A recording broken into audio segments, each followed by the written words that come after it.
Foi. Motivation. Surpassement.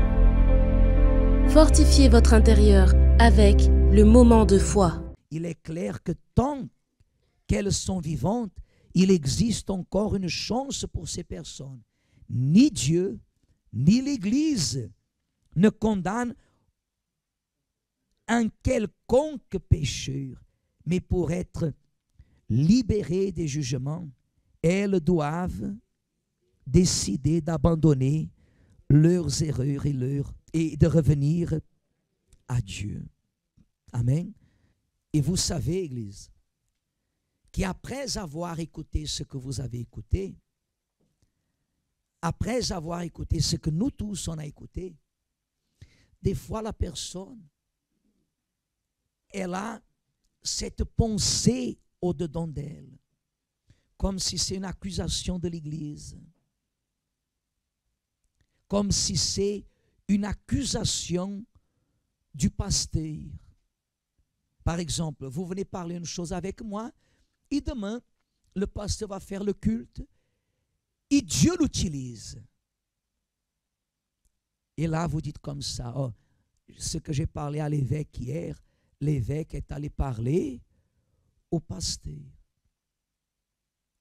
Ça témoigne ce qu'on a parlé tout à l'heure, le virus de l'incrédulité. Parce que quand vous venez parler quelque chose, quand vous venez me parler quelque chose, et si vous venez parler quelque chose, est-ce que vous n'avez pas la réponse à cette chose? Vous avez la réponse. Ou vous n'avez pas? Vous avez la réponse. Même si la réponse, des fois, elle peut être comme ça, oh, nous allons prier, Dieu va vous guider. Mais vous avez une réponse.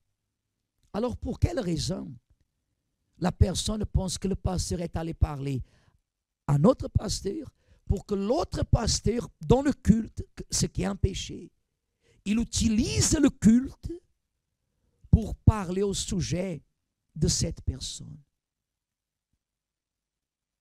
Faites très attention parce que ça, moi-même j'ai écouté. Il y avait une dame qui était ici qui disait comme ça, ah, évêque, quand vous parlez de ça, c'est toujours pour moi que vous parlez. Bon, deux choses. Oh, je vous aime beaucoup, madame. Parce que si au milieu de tant de personnes, je ne parle que pour vous, ou alors il y a quelque chose qui ne va pas. La personne ne voit pas ça. Elle ne comprend pas de cette façon. C'est une erreur. Même si des fois, ce que vous êtes en train d'écouter dans le culte s'assimile, vous comprenez? Voilà, ça c'est, voilà, à 99,9%.